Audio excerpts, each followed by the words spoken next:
gbogbo wa láti máa wo fídíò Very Dark Man níbi tí ó ti ń sọ̀rọ̀ nípa ọ̀rọ̀ Abubakar Shekau understand nípa Islam nǹkan. So ìgbà tí mo wo fídíò yẹn mo rẹ́rìn so ó try sincerely speaking he really tried but ṣe mọ̀ pé nǹkan tí o bá ti ń ṣe feed yàn. So Very Dark Man your knowledge about religious matters ó wà limited gan, you understand, so but you really tried in that like ó try gan. So inú mi dẹ́ dùn fún nǹkan kan sọ pé kí ni because nínú ọ̀rọ̀ ẹ̀ nínú fídíò tó ṣe yẹn ó fi nǹkan kan lọ́lẹ̀ táwa ń gbìyànjú àti jẹ́ kó yá àwọn èèyàn tẹ́pẹ́ ọ̀pọ̀lọpọ̀ àwọn èèyàn mọ̀ tẹ́lẹ̀. So inú mi dùn fún aspect yẹn. And that thing is ó jẹ́ káwọn èèyàn rí pé Islamization is real, like èmi rí point kan nínú fídíò yẹn pé Islamization is real somewhere, it's around the corner.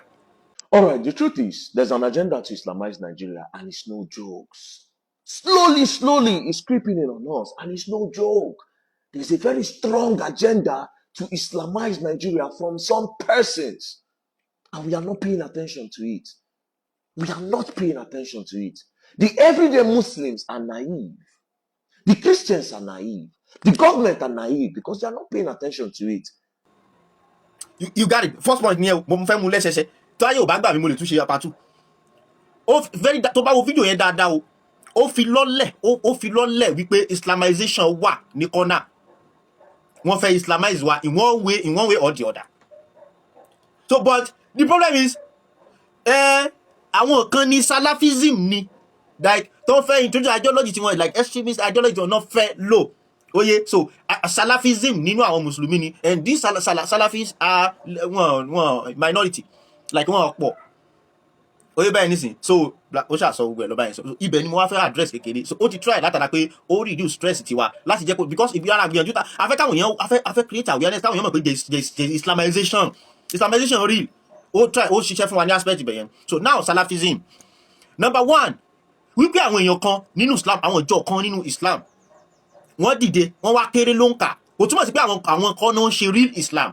That's the first thing to understand nípa Islam because Allah gan sọ ní Quran fúnra ẹ pé wa in tuti' akthara man fil ard yudilluka an sabilillah. Tó bá tẹ̀ láwọn tó pọ̀ jù lórí ilẹ̀ ayé wọ́n máa sọ ẹnu kúrò lójú ọ̀nà Allah. So definitely púpọ̀ jù is not counted in Islam. Kò count, that's number 1. Muhammad gan fúnra ẹ sọ pé sataftariqu hadhihi al-umma ila 73 firqa kulluha fi nar illa wahida. Muhammad gan fúnra ẹ sọ wípé sataftariqu hadhihi al-umma àwọn àlùmọ̀ àwọn tó jẹ́ followers òun wọ́n máa pín sí òǹkà tó pọ̀. Ó mention 73 but àwọn àfáà sọ wípé 73 ó kàn fi ṣe so pé ó máa kọ́ lè pọ̀ jù bẹ́ẹ̀ lọ́nà ẹ̀yẹ má jẹ́ ká bá wọn tú gbogbo bẹ̀yẹn so ó máa pín sí òǹkà tó pọ̀ wọ́n ti ju 73 lọ. ẹ̀rọ sọ kúlú àràfin náà gbogbo àwọn wọ̀nyí tó jẹ́ mùsùlùmí inú náà ni gbogbo wọn lọ. mọ̀ wọ́n nìkan fún ara ẹ̀ sọ nípa àwọn tó jẹ́ olùtẹ̀lé they are going to iná illa wahida àyàfi ẹyọ kan péré. Àwọn abilé rẹ̀ pé ta ní ẹyọ kan òun Muhammadu sọ pé man kana ala mithli ma ana alayhi al-yawma wa ashabi àwọn tó bá ṣe nǹkan tèmi Muhammadu ń ṣe lénìí àtàwọn sàábé mi nǹkan tèmi Muhammadu ṣe nínú nǹkan tí Muhammadu ṣe òun ni ká lọ digun jalè nínú nǹkan tí Muhammadu ṣe òun ni ká lọ sí ìlú ká lọ kógun jà wọ́n.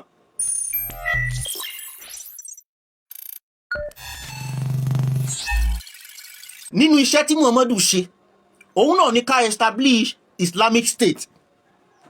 Mo fẹ́ kẹ́ farabalẹ̀ bá ọ̀rọ̀ mi lọ mo fẹ́ inú mi dẹ̀ bá dùn tẹ́ bá lè share post. Òun ni ká fi Islamic State lọ́lẹ̀ nínú iṣẹ́ tí Muhammadu ṣe nìyẹn.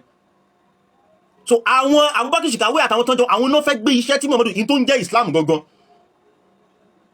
Mo ń bọ̀ wá o ẹ máa wo bí tí mo máa parí ọ̀rọ̀ mi sí.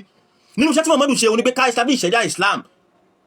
Kì í ṣe ṣẹ̀ríà Islam nìkan rather Islamic State tó jẹ́ sí wípé gbogbo òfin tó bá lò ń bẹ gbogbo ìròrí wọn ọ̀dọ̀ àti inú Quran ló ti máa wá.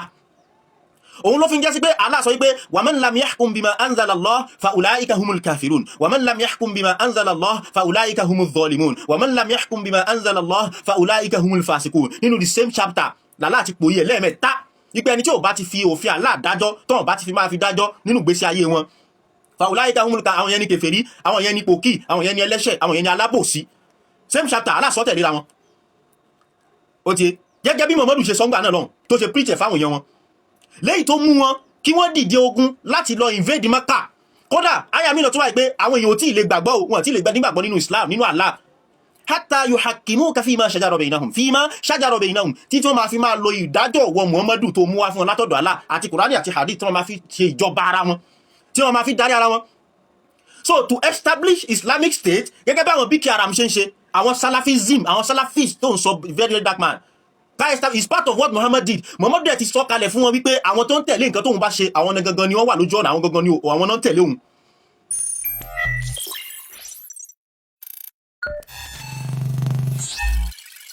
So very dark man kó máa sọ wípé Shikawu ó tan àwọn èèyàn, ó tàn wọ́n tó tan àwọn mùsùlùmí, ó jẹ́ kán believe nínú kíní kan kò yẹ wípé ẹ̀tàn jẹ́ yẹn gangan Islam gangan ni. Ẹ understand?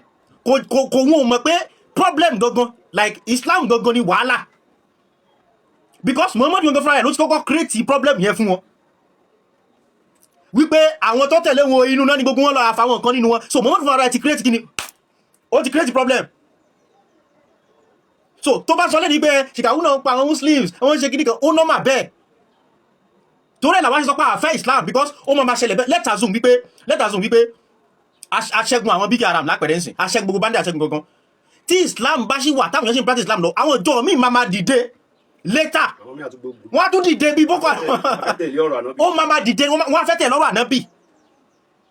So that thing called Islam is the làwọn fẹ́ àwọn òkọ́ ìlà mùsùlùmí tí ò bá ti wá kojú wa báyìí face to face gbóhùn fẹ́ pa wá. You understand? So a lè jọ pawọ́pọ̀ báwọn Boko Haram kájọ báwọn jà kájọ ṣe, ṣùgbọ́n àwa máa jẹ́ kó yí pé Islam gangan láburú. So Muhammadu olórí wọn, Prophet Muhammad, ó ti create wàhálà yẹn kalẹ̀ already láàrin wọn, léyìí tó jẹ́ sí pé kò dín jádòjì tí mùsùlùmí kan bá ń pa mùsùlùmí kan láti lè prove wípé òun lòun right nǹkan kan. So ìjọ tèmi ló right, ìjọ tèmi ò right, ṣe understand? So problem yẹn Muhammadu ti create ẹ̀ fún ara ẹ̀ already. Islam ló ní problem yẹn fún ara ẹ̀ already. So ló yẹ sí pé ìjà tàwọn mùsùlùmí ó máa ń yọ kí wọ́n para wọn lọ, because that thing tó ń practice yẹn gangan ni problem everybody tí gbogbo wọn ń share, tí gbogbo sect kọ̀ọ̀kan nù mùsùlùmí Islamic sect kọ̀ọ̀kan tó ń share láàrin ara wọn. Islam náà ni problem tó ń share láàrin ara wọn tó lè dojú wọn kọra wọn kí wọ́n bá tira wọn jẹ́ kán lè para wọn.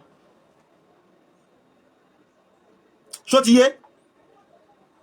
So Muhammadu gan ti sọ wípé ẹ̀wọ̀n ìjọ máa pín sí kíní kan, ó wá ní ẹnìkan kò lámọ̀lẹ̀ wípé ìjọ tí Abubakar Shikawu bá máa lead o, ìjọ tí Akeugba Gold bá máa lead ni o, ìjọ tí kíní kan ó kàn fi wọ́n sínú òkùnkùn. So òun gan fúnra ẹ̀ ló create wàhálà yẹn already. So láfi sọ wípé Islam on its own is a big wahala for humanity, for Muslims themselves. We don't need Islamic ideology anymore. No, kò sí Islam tá a fẹ́, kò sí ideology. We don't want it. So òun ló ṣẹlẹ̀ níbi ọ̀rọ̀ tí mo ń sọ yẹn.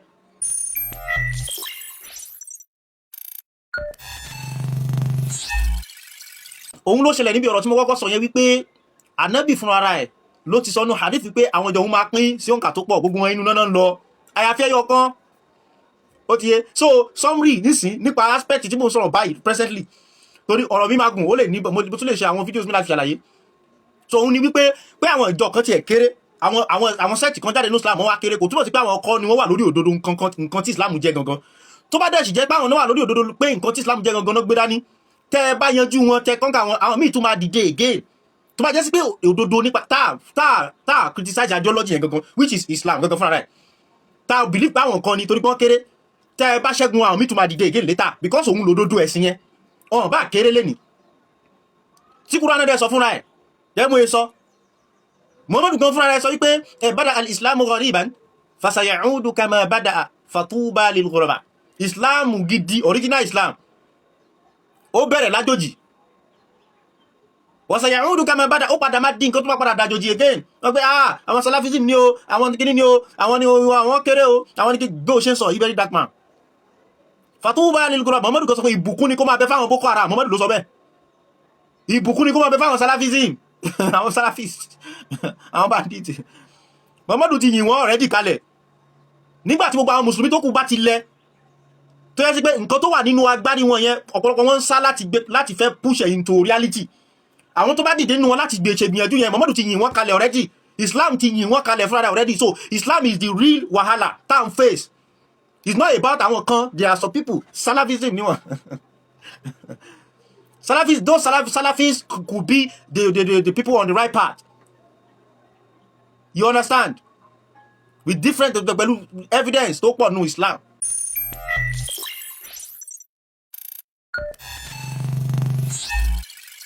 Kọ́rọ̀ yìí kò lè yé wa ń sìn, ẹ jẹ́ kí n summarize ọ̀rọ̀ mi like tí bá ti máa nídà àti ṣe part 2. You understand? So kọ́rọ̀ yìí kò yé wa. So mo fẹ́ summarize ọ̀rọ̀ mi sí point kan. Káàzùn wípé àwọn Boko Haram wọ́n succeed lẹ́ni. Abubakar Shikawu succeed tó jẹ́ sí wípé Islamic State ti wá fẹ̀ débi pé wọ́n create Islamic State yẹn gan jẹ́ pé òfin ṣẹ̀ríà náà ń lò ń bẹ́ẹ̀ tó ń ṣe everything ẹ bèrè lọ́wọ́ àwọn àfà wípé ṣé ni wọ́n máa dùn sí àbí kò ní dùn sí ẹni káwọn àfà jáde kan sọ wípé tí Abubakar Shikawu tó bá succeed lẹ́nìí nípa pé ó fẹ́ ní Islamic State nípa pé kí Islam gbòòrò kí gbogbo Islam kọ́ bẹ̀rẹ̀ sí lo òfin ṣẹ̀ríà Allah because initially why are you a Muslim tó bá fẹ́ òfin Allah tọ́lẹ̀sì tó bá fẹ́ òfin Allah why will you be a Muslim in the first place so definitely tí Abubakar Shikawu bá fi lè succeed nípa àti establish Islamic State tó máa lo like strictly Islamic laws Islamic rules tó bá jẹ́ pé ìjọba Islam kò ní sí democracy mọ́ Abu Hanifa àgbà ṣẹ́nu ẹ̀ ò ní dùn jáde sọ fáwọn èèyàn wípé kò ní dùn mẹ́ nínú tátún ni àwọn àfáwò iná gbajúmọ̀ náà Professor Alaro ẹ jáde pé nu yóò ní dùn tátún ẹ bá mi rán mi létí àwọn wo náà àwọn àfá yẹn Akeugba Gold ẹ jáde pé nu yóò ní dùn táwọn Abubakar Shikawu bá succeed láti fi Islamic State lọ́lẹ̀ kí wọ́n succeed pé wọ́n change gbogbo nǹkan tó ń jẹ́ constitution Nigeria sí Islamic law pátápátá òfin Islam kí gbogbo Africa Nigeria precisely kó di Islamic State ṣẹ́nu yóò ní dùn ẹ jáde kẹwàá pa irọ́ yẹn fáwọn èèyàn tátún ni Alagusi ẹ jáde èmi ò tẹ̀ fẹ́ dárúkọ àwọn yẹn because àwọn olóòrùn àwọn tán àwọn mẹ́ta ló mọ̀ wọ́n Alagusi ẹjẹ mọ bí mẹsàn wọn bẹbẹ Ẹlẹ́gùṣì kítúni tátúni gbogbo yín ẹ jáde ẹ sọ wípé tó máa fi lè succeed ní òní dùn ẹ fẹ́ ṣẹ̀dá lọ ẹ fẹ́ Islamic State they are actually helping these people àwọn bí kí ara mú help yín ni iṣẹ́ tánà bí iṣẹ́ tì náà gbé òun náà gbé èyí tó bá tó bẹ̀nu yín kó sọ wípé inú rẹ̀ ò ní dùn sí ṣẹ̀dá lọ kílẹ̀ ti preach Islam fún kí ni nǹkan tẹ́ ń preach inú Quran nígbà tí ẹ bá fẹ́ fi jẹ́ sí pé òun ló máa dominate gbogbo ayé kí lẹ́ ń preach nínú Islam kí làwọn òfin tẹ́ fẹ́ kí ni agenda yín iṣẹ́ táyà tí ń játẹ̀ lè ṣe iṣẹ́ táyà tí ń játẹ̀ lè ṣe náà ń ṣe náà so tálẹ̀ wá ń tàn so very dark man your knowledge about this is just so limited so kò nímọ̀ nípa àwọn kan yẹn deeply ask them call this afas ask them do you want Sharia law do you want Islamic State too they want it wọ́n fẹ́ it's just that Abubakar Shikawu ti kánjú jù láti máa ṣọṣẹ́ so kí ni point so every Muslim mo máa ń sọ̀rọ̀ kan gbogbo mùsùlùmí ló léwu tó bá ti jẹ́ practicing one tó ń kírun dédé ó léwu gan even èyí tí ò kírun dédé gan léwu tó ráwọn kan wà mo ti encounter àwọn ìkọ́tẹ́ pé wọ́n kírun dáadáa dédé kódà wọ́n mọtí but bí wọ́n máa ṣe gbé Islam yẹn sórí ó lágbára àwọn yẹn náà tún léwu díẹ̀ àwọn péréte nínú wọn ni so because gbogbo wọn náà fẹ́ nǹkan tí Islam kan gbogbo wọn náà fẹ́ àwọn nǹkan wọ̀nyẹn so why ìtẹ́sí wá ní issue pẹ̀lú Boko Haram so definitely tẹ́ bá sọ pé ní issue pẹ̀lú Boko Haram lẹ́ni issue wípé wọ́n kàn ti fásì ṣáájú ni nǹkan tó ń ṣe yẹn lẹ́yìn náà fẹ́ talenton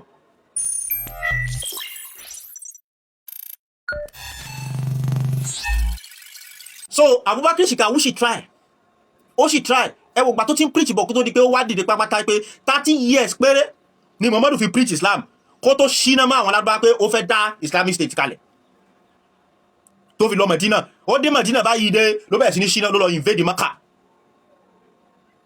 ló lọ kógun jà wọ́n bẹ̀ tó ń jalè kiri kó tó di pé ó invade Maka ló ti bẹ̀rẹ̀ sí ní jà àwọn olè pẹ́ẹ́pẹ́ ló ti ń rẹ̀ pé ó yá ìlú máa jáde lọ ẹ máa lọ perfectly like those people táwọn pè ní Boko Haram lẹ́nìí tọ́gọ́ máa jáde díẹ̀díẹ̀ kan máa jáde kan máa fi mú fílẹ̀ kan máa ṣe ó ṣíná mọ́ wọn lẹ́ẹ̀kan náà ni just 30 years ẹwà àtìgbà tí Shikawu ti pariwo tó ti ń ṣe wáàsí bọ̀ kó tó di pé wá bẹ̀rẹ̀ sí ní sọ pé okay Islamic State ti yá ó ti yé so ẹ jẹ́ kí n fi ọ̀rọ̀ yìí kí n fi sí lọ́rọ̀ mi èyí tó ṣàlàyé tó sọ pé àwọn kan bẹ tó pè ní Hanabila àwọn kan tó pè ní Shafi'iyya àwọn kan bẹ tó pè ní Hanafiya àwọn kan bẹ tó pè ní Malikiyya tó sọ lọ so lóòótọ́ ni Islam pín sí méjì from the beginning Sunna àti Shia Sunna ló pọ̀ jù láfíríkà kọ́lọ̀ mi lè short. ó bá wá nítorí pé ayé Al-Qur'ani ti ṣàlàyé wípé ànábì yẹn o àwọn lárúbáwá ló wọ́n sí ẹni sùúrù ẹni ṣẹ́rí agbọ́ngbọ́n kan ọ̀gbọ́n kọ́ta kókó omi sásọ olùmọ̀ràn ó sì mọ̀ kọ́ da ayẹyẹ kọ́ mọ ayẹyẹ pẹ́lẹ̀ sọ́rọ̀ mi yé yín èèyàn máa ń kọ́ ẹ̀kọ́ mẹ́kọ̀ọ́ ni kò mí pé ẹ wá jẹ́ àáfà ṣẹ́rí pété wáyé ilé kéwu gbogbo àgbáyé tó tóbi lórí gbogbo àgbáyé ni àwọn kan tẹ́ ẹ̀ bá mọ̀ láíláí bíbá yìí kì í ṣe lé kéwu tá a ti ń gba kéwu fún yín látàárọ̀ nísìn tẹ́ ẹ̀ mọ̀ kan tẹ́ ẹ̀ sọ tẹ́ ẹ̀ ń parọ́ tẹ́ ẹ̀ ń sọ̀sọ̀kúsọ látàárọ̀. Subhanallah ìkéwu wo lẹ gbà ó yá mo gbọ́ yín sọkúsọ kọ́ nìyẹn. ẹ̀yin tẹ́ ẹ̀ sọ yín bíbá yìí pé aláàbò bọ́lá fúnyàn. bàbá Ashiri ẹni tí kò bá rí ẹ béèrè question ni kẹ́ béèrè. bàbá Ashiri question Quran ni kẹ́ béèrè question Quran ni kẹ́ béèrè. hello mo ń gbọ́ yín ẹgbẹ́ sókè. ẹ jẹ́ fún wa ní Quran 27 verse 91 káfàkà fún wa. lọ́hùn ẹ jọ ṣé ọ̀rọ̀ nǹkan tá à ń sọ yìí ẹ jọ o èmi náà ẹ ti béèrè question kan lọ́wọ́ mi eléyìí ti fẹ́ kú ń bẹ̀ mo wá fẹ́ béèrè ọ̀rọ̀ another nǹkan tá à question ń sọ lọ́wọ́ ni ẹ jẹ́ kán gbé wá fún wa kẹrin náà. èmi fẹ́ béèrè question lọ́wọ́ títọ̀dọ̀ títí yín mo fẹ́ béèrè question ẹ jọ ṣé mi lè béèrè. ṣé nípa Islam ni. nípa Islam náà ni. ọ̀ya ẹ béèrè béèrè yín. ẹ tọ́ máìkì yín padà o. ọlọ́run ọba ní pé. Allah ni o ọlọ́run sọ̀rọ̀ nígbà yẹn. Allah. ìbéèrè ní kẹ́ ẹ béèrè o ìbéèrè tó fẹ́ béèrè o. ok ìbéèrè tí mo fẹ́ béèrè ni wípé àkọ́kọ́ ni wípé ṣé nǹkan tẹ́ ẹ póòstì ní gbogbo ìgbà yẹn wípé Allah ère ni ó dé wà nínú Kaaba ṣé lóòótọ́ ṣe ní ẹ̀rí lórí ẹ̀ ṣé lóòótọ́ ni nǹkan tí mo kàn fẹ́ béèrè lọ́wọ́ yín nìyẹn àkọ́kọ́ ẹ jọ̀ọ́ ẹ dáhùn. olóṣò òbálà ṣe wà ń bẹ̀. ẹ má ṣe pé ẹ bá dé dáhùn question no ẹbí ń porúkọ èèyàn kan ní orúkọ yẹn tó wà lókè orúkọ yín yẹn ni mò ń pè. olóṣò òbálà wà ń bíbá. ok kí gbogbo lẹ o. ẹ káàbọ̀ so bàbá Ìṣọ̀lá màá sáré dá yín lóhùn kíákíá. àwọn béèrè kọ̀ọ̀kan màá bí yín léèrè. ẹ kọ́kọ́ dáhùn straight náà. màá dáhùn ó wà ẹdẹ ní sùúrù ìbéèrè tí mo bí náà ló máa dáhùn àwọn ìbéèrè tẹ́ béèrè tẹ́ bá yẹ pé ẹ bá jẹ́ àáfà tẹ́ ẹdẹ gbọ́ kéwúyé dáadáa tẹ́ mọ̀ pálí Quran tẹ́ mọ̀ pẹ̀sìn Islam ó máa yé yín in a 5 minutes ó máa yé yín. àkọ́kọ́ ni pé kí ànábì kò tó dé tẹ́ ń gbọ́rọ̀ mi sìgìdì mélòó ni wọ́n ń sìn nínú Kaaba tẹ́lẹ̀. question kan ṣé question tí mo fẹ́ béèrè ẹ dáhùn béèrè tí mo bí yín a máa débi tá à ń lọ sìgìdì mélòó wọ́n ń sìn nínú Kaaba tẹ́lẹ̀.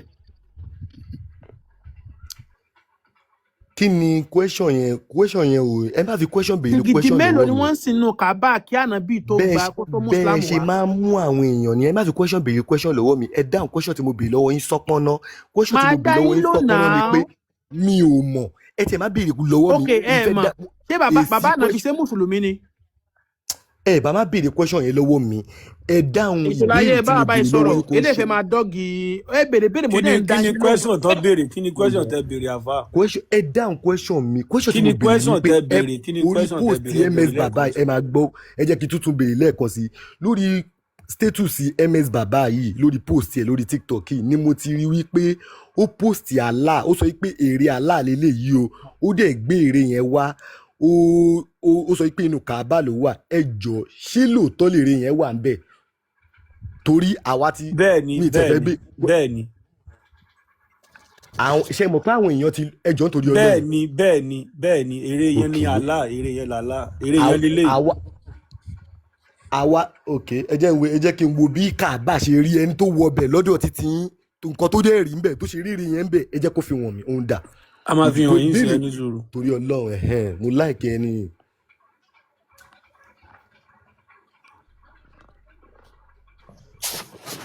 àbá yìí ṣe ti wọnú Kaaba yìí. question ni mo torí Ọlọ́run question ẹ rí pé mi ò disturb yín bó ṣe rí. ṣe ti wọnú Kaaba rí mo bí yes or no. ṣẹ́yìn ti wọ bẹ̀ rí ṣèbẹ́yìn lẹ post ẹ̀ ayé jẹ́ pẹ́yìn ti wọ bẹ̀ rí nìyẹn ẹ̀yin ẹ fún wa. ère Allah ni òun. Allah nìyẹn pẹ̀lú òjìji ẹ̀ Allah nìyẹn òjìji ẹ̀ ló hàn lára ògiri yẹn Allah nìyẹn. ṣé Msbaba ṣé tèmi bá wá sọ fún yín wípé ère yìí o a máa dẹ̀ pé a máa connect life yìí mọ́ àwọn tí wọ́n wà tó wà ní inú Mọ́kà gọ́gọ́ tó ń gbé ibẹ̀ a dẹ̀ máa sọ fún wọn wípé kí wọ́n jọ ń to. nínú Mọ́kà bínú Kaaba ẹni tó bá wà nínú Kaaba ní kẹ̀kẹ́ jàre èwo nínú Mọ́kà ẹni tó wà nínú Kaaba ẹlò ẹni sùúrù rárá àgbà ẹni tó wà nínú Kaaba tó máa ṣe fídíò bá inú Kaaba mo wà yìí. òun lè máa fi o. Msbaba ó yá mo fẹ́ sọ nǹkan kan fún yín ní. bàbá ètò láyé ẹni sùúrù bàbá Ìṣọ̀lá bàbá ètò láyé ẹni sùúrù Ìṣọ̀lá ẹ ṣe sùúrù ẹjọ́ ó ti jẹ́ pé ẹ̀kan ńlá rúkọ mọ́ everybody lórí ẹ ṣe sùúrù ẹjọ́ please bàbá ètò láyé bàbá kan bí ọlọ́ba ti gbé Allah jáde ẹ bá wa gbé àwọn àyà ibi tí Allah ti júwe rẹ̀ ibi tí ànábì ti excuse me please don't talk over me. Why you being rude? I'm not rude to you. Bàbá ètò láyé ẹjọ ẹ bá wa gbé àyà ibi tá àlá ti júwe ara ibi tá ànábì ti júwe àlá but let's go straight to business. Enough of all this this ẹjọ wẹwẹ please. Bàbá oyóyóyóyá. mímọ bàbá àṣẹ òṣàbóyẹ ní fídíò bíi tí àwọn lárúbá fúnra wọn tán ti gbà láàjáde tán ti fi hàn ọmọ áfíríkà pé aláàrẹ o. èmi fẹ́ sọ kọ́kọ́ fún gbogbo ẹ̀yin fídíò yẹn gangan ó tún ṣàlàyé ẹ̀ nìkan. ṣe dẹ̀ rí ẹ make sure. àfà tẹ́nìkan bá ti ń sọ̀rọ̀ orí ètò wa ẹlẹ́kẹ́ni ẹ kulẹ̀ kẹ́ tó tan mic ẹ máa sọ lórí ọ̀rọ̀ mọ́ àwọn tó ń gbọ́ wa nílé pé yẹn over thousands ló ń gbọ́ yín kó lè bá gbọ́ wáyé. olóṣòbà ẹni gbé nípa kristi mo sáré fẹ́ ṣe kankan mo ní láti sọ ẹjọ́ ẹ wẹ́kẹ́ tán. ẹjọ́ gbogbo lé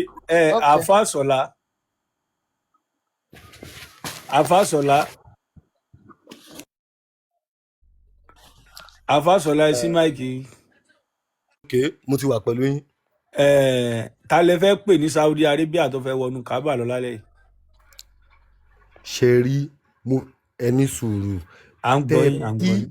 tí èrè tẹ́ ẹ fi wọ̀n mí yìí tó bá fi lè wà nínú tó bá fi lè jẹ́ wípé bẹ́ẹ̀ ni èrè yẹn ṣe wà dè ní eléyìí nínú Kaaba màá dẹ̀ di ìṣẹ̀ṣe màá dẹ̀ polongo káàkiri wàláì tàlẹ̀ mo fi Ọlọ́run mo fi Allah ẹni sùúrù ètò láyé dákun ẹni sùúrù. ẹ di ọ̀rọ̀ tí mo sọ yìí mú o ẹ di ọ̀rọ̀ tí mo sọ yìí mú again adẹ ní ọ̀la pẹ̀lú ògo lọ́wọ́ Ọlọ́run ẹ wò ẹ ti jẹ lọ o ṣe rí màá dé ẹ wò lórí ọ̀rọ̀ tí mo sọ yìí màá máa fa Quran ya báyìí màmá ní kó máa ṣe fídíò mi báyìí tààrẹ màmá post kó lọ sínú Kaaba kó dé lọ sínú Kaaba eré yẹn tẹ́ fi wọ̀n mí sìn yìí kíní yẹn mo ti rí o àwọn tó máa ń wà ní live wọn máa ti screen record guy wọn máa ti screen record iṣẹ́ yìí ṣó ti yé yín wọ́n dẹ̀ máa lọ sínú Kaaba tí èrè yẹn bá ti fi lè wà ń bẹ̀ màá dẹ̀ máa bá yín polongo ìṣẹ̀ṣe àkọ́kọ́ nìyẹn nítorí pé àwọn tí wọ́n lọ sí àwa ti ṣe àṣewádìí ṣẹ́rí èmi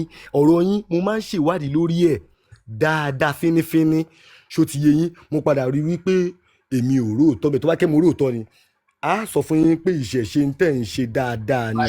tó bá jẹ́ pé ọpọlọ tẹ́ fi ṣèwádìí lélẹ̀ ẹ̀ lè róòtọ́ ń bẹ̀ o. ẹ dákun ẹja ní sùúrù fún wọn kan tẹ gúnlẹ̀ àfa ta la fẹ́ pè ní Saudi kó bá wọnú Kaaba lọ báyìí. báyìí ní ìsìn kò sẹ́ni tí mo máa pe èèyàn wọ́n dẹ̀ máa lọ síbẹ̀ nítorí pé wọ́n ti ṣe fídíò rí fún wa kò ń ṣe gbogbo èèyàn ni wọ́n máa ń allow kí ó wọnú ibẹ̀ yẹn nítorí èrò ṣó ti yé yín ó lè jẹ́ yí pé ní pírẹsidẹ́ǹtì yóò wọbẹ̀ bó tó bá jẹ́ yí pé Allah tí àwa ń sìn ní lóòótọ́ Allah sọ pé òun lọ́wọ́ méjì bọ̀ kìí sọ pé kò wá ń ṣe pé bóyá èrè kan ni wọ́n gbé Allah sọ bẹ́ẹ̀ lóòótọ́ ayàtẹ̀fẹ́ gbé wá fún mi nìyẹn Allah sọ bẹ́ẹ̀ Allah describe ara ẹ̀ but èèyàn ò lè àwa ọmọ ènìyàn a lè ronú nítorí pé ìrònú wa kéré sí ìrònú Allah ọba tó dá ayé ṣé ẹ bìlífù pé èèyàn máa ń kú ni tó bá jẹ́ pé ẹ bá gbàgbọ́. àfà èmi ẹ̀yin yín ni mo wà ẹ understand mo dẹ̀ fẹ́ ká ṣe nǹkan tí ẹ bá fẹ́ lálẹ́ yìí. bẹ́ẹ̀ni. ta la fẹ́ pè ní ìsìlẹ̀ bàbá wọnú Kaaba lọ. ẹjọ ẹdú screen rẹkọọdù ọ̀rọ̀ mi again o. ẹni sùúrù ta lẹ fẹ́ pè báyìí tó fẹ́ bá wọnú Kaaba lọ ta ni. wọ́n máa lọ bẹ̀ fídíò wà online na documentary wà online. ṣé mọ̀ pé ibi fídíò tó wà ní online yẹn bẹ́ẹ̀ni ṣé mọ̀ pé ibi tí wọ́n gbé èrè sí yìí ibi fídíò tí wọ́n ṣe tó wà online yẹn ṣé mọ̀ pé ibi tí wọ́n gbé èrè sí yẹn wà ń bẹ̀. ṣé èrè yìí ó wà níbẹ̀ nínú àwọn fídíò online. no pé ibi tí wọ́n gbé èrè sí àpórí nǹkan kan bíi kúlà báyìí náà gbé èrè yìí sí nínú Kaaba yẹn. ṣé mọ̀ pé nǹkan tí èrò yìí dúró lórí yìí sẹ́yìn pé ó wà nínú fídíò tẹ́ ń sọ yẹn èmi náà ti rí fídíò yẹn. ẹ jẹ́ ká wò. no kò sí lọ́wọ́ mi pé mi náà ti rí táwọn ọmọ ẹrú yẹn post yẹ